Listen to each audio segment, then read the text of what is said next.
Ռուսաստանը նոր պատերազմ է հայտարարում Հայաստանի Հանրապետությանը։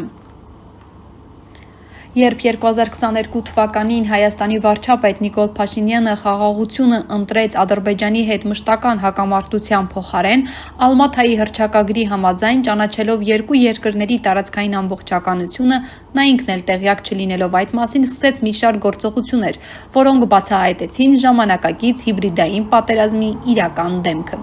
Դա ոչ թե ավանդական ռազմական պատասխան էր, այլ շատ ավելի նենգ մի բան՝ Մոսկվայից կազմակերպված բազմակողմանի արշավ իր սեփական ուղին նախընտրած երկրի ժողովրդավարությունն ապակայունացնելու համար։ Այս մասին ծավալուն անդրադարձ գրել է միջազգային հարաբերությունների վերլուծաբան զբաղվող կիպրական Ալթամիքս Մաքոմկայքը, նշելով, որ Հարավային Կովկասի փոքր երկիրը Հայաստանը ակամայից հայտնվել է մի մարտի առաջնագծում, որը ամերիկացիներին քաջածանոթ է։ Այդ մարտում ապատեղեկատվությունը քաղաքական դիվերսիան եւ գաղտնի ցանցերը փոխարինում են տանկերին եւ հրթիռներին։ Վերլուծությունից խմբագրված հատված կներկայացնենք հիմա։ Շրջադարձային պահը եղավ ոչ թե մարտադաշտում, այլ բանակցությունների սեղանի շուրջ։ 2020 թվականի ավերիչ պատերազմից հետո, որի արդյունքում Ադրբեջանը տարածքային առավելություն ստացավ, Հայաստանը ընտրության առաջ կանգնեց՝ շարունակել սառեցված հակամարտությանը եւ Մոսկվայից կախվածության ճանապարհով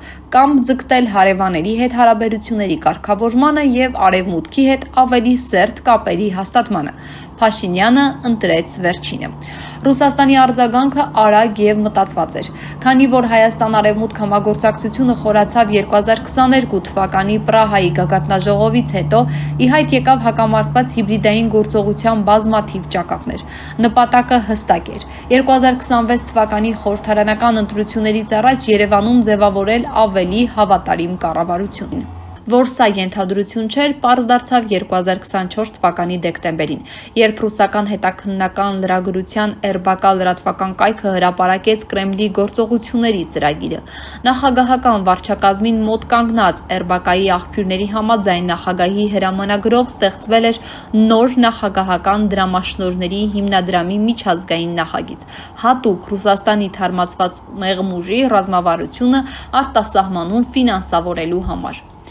Կալինինգրադում գրանցված եւ նախագահի առաջին տեղակալ Սերգեյ Կիրինկոյի ներքին քաղաքականության բաժնի կողմից վերահսկվող հիմնադրամն ունի հստակ մանդատ՝ մշակել եւ իրականացնել ծրագրեր սոցիալական զարգացման, առողջապահության, մշակույթի, արվեստի, գիտության, կրթության եւ պատմական հիշողությունների պահպանման ոլորտներում օտարերկրյա տարածքներում։ Առաջնահերթությունները բավականին հստակ էին։ Չնայած հիմնադրամի գործունեության շրջանակն ըստ հստակեցվածության տարածվում էր նախկին խորհրդային Միությունից, այն կողմ անգամ Աֆրիկայի համար թիրախներն արդեն իսկ որոշված էին։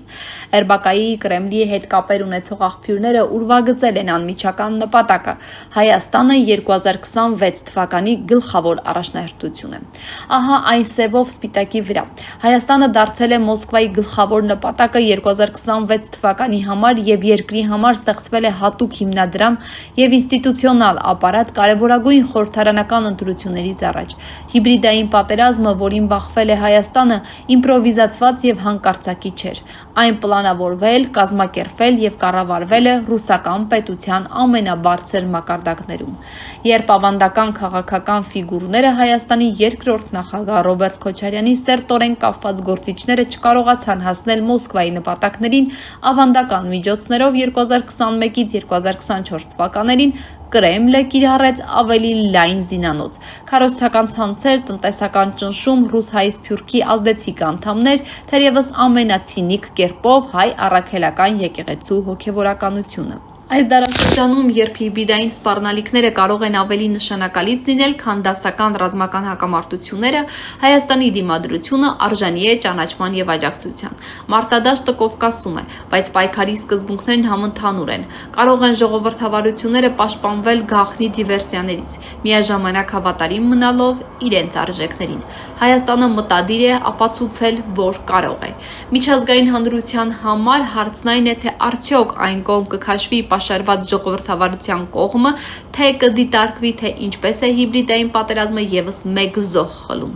Հոդվածի փաստական հիմքը հիմնված է Հայաստանի կառավարության պաշտոնական հայտարարությունների, դատական փաստաթղթերի, իրավապահ մարմինների կողմից հրապարակված ձայնագրությունների եւ ապացույցների, վերոնշյալ անձանց հետ հանրային հարցազրույցների, ինչպես նաեւ ՌԲԿ Ռուսաստան հետաքննությունների վրա, որոնք բացահայտել են Կրեմլի ինստիտուցիոնալ մոտեցումը Հայաստանի նկատմամբ։ Ընթացիկ հետաքննությունները շարունակվում են բացահայտել Հայաստանի սահմանադրական կարգը խաթարելու արտաքին փորձերի մասշտաբներն ու ցանկությունները։